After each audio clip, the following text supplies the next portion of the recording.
Welcome to the video. In this one we're going to be discussing how to use Tactical Pad. Now I'm doing this from a computer perspective, but overall the system is used the same way. So if you're on an iPhone or an Android or an iPad or a tablet, it all works essentially the same way. You have the same button and functionalities. Obviously, instead of using a mouse, you're going to use your fingers, right, or a pen or something. So let me walk you through. You got a couple of buttons here that you can work with. You have these two colors up here, which are your teams. I think you can change them, but I'm not too worried about that at this moment. Then you have your 1 through 11, and then you also have subs. So you would just drag it over, and then you can see all the subs. And then same thing for red or orange. Yep, red. You have 1 through 11 plus, and then you just want to use somebody, you drag it in like this. So for example, you're going to put the goalie in, drag him in. You're going to put a center back in, drag him in. Just like that. You don't want him anymore, you take him off the screen, you bring him back. Or you can double click like this, and then they'll remove. Like that, and they'll remove. So really simple. Okay, really great feature. I love this device. Obviously, you have your settings here when you click on menu, and you can do a new project, open a project, save a project, and save as. There's settings and things like that. Don't want to get too involved in all this. You can change your field layout. So if you're working on a 7v7, you would just click on field, and then you can add your build out line, for example. And there's other ones you can use. Like here's another one. You can do things like this to give you more lines. They have futsal ones and also, you can see here they have other courses or field layouts rather. So we'll just use the basic field layout. Okay, so we have that. And then if you click on tools, this is where you can add things like a soccer ball or equipment if you were making training sessions and things like that. And then also you have an animation button here, which is really cool. So let me drag a couple players. The animation part is how I make all those player movements, which is really unique. So if you working on a homework assignment or an assignment for a player and you want to build your corner kick or build some sort of team movement, right? You can do that through the tools. You would click animations. We have our players here, and then you get different levels of grids. So you start with one, it's a frame. So you have the first frame. I always normally leave the first frame alone, then I touch the second frame. And the second frame is where I'm going to add in the ball, for example. So I'll go to edit again, click on items, find the ball that I'm going to use, drag it in, right? So now I should be on the second frame, which I am, which is colored blue. And then what I'll do is the ball won't move because it's added into frame 2, but I can move a player. So for example, I can move the goalkeeper. I'll move the goalkeeper here like this, and you'll see a line is drawn to show you where they're going to move at.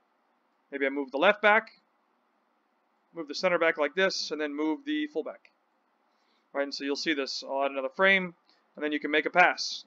Ball passes, have a player move, and then a player move. Just as an example. Alright, and then here's another one, just one more. Right, maybe he moves a little bit, pass comes, there, and then he starts running. Like this. Alright, and then you can hit the play button, and it's going to run you through the whole thing. So you'll see it here. They move. There's the ball. And then there's the sequence. Okay, so you can see how that kind of works. And there it is. Okay, and if you make a mistake like I did, I apparently wrote over the first frame, so they moved on frame 1. You should just be able to fix that by hitting add frame and then take it from there. So if I add a frame, I had to be on the initial frame though. So you can see the initial frame is now fixed. Player movement's on the second one, ball comes on the third one, and like that. Okay, so again, if you're trying to build out like your corner kicks and things like that, you can add those things. So all I like to do is hit add frame. You can delete them too. If you don't like something, you can hit delete.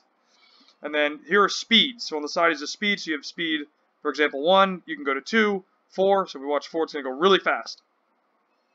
Right? Really quick like that. And then you can have slower. So you can go to 0.25.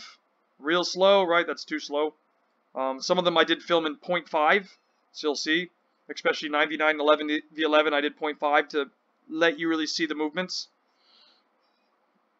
And there it is, just like that. And that's how you use majority of Tactical Pad. You can also add text, you can add notes, and some effects. I don't mess with those things too much. Notes and text are okay if I need to write something. You can also make it look 3D, which is pretty cool. Then you can see it in 3D. And then I think I can still do the animation from here. Yep, and then you can see a move, hopefully in a second. So you see they'll move in 3D animation like this, which is really cool. But at the same time, I think it's hard to see. So that's why I used the other format for you guys to be able to see it a little bit easier, I think. just from a general scale. So if you want to mess with a 3D format, you definitely can. And that's pretty much it, guys. So hopefully you've enjoyed this. Hopefully you learned.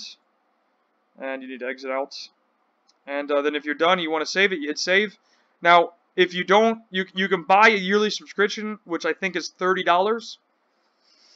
If you don't buy for the yearly, you get a free one, of course. And the free one, I think you can only save one thing. So if you want to save stuff to come back to work on later, you're going to probably need a pro version.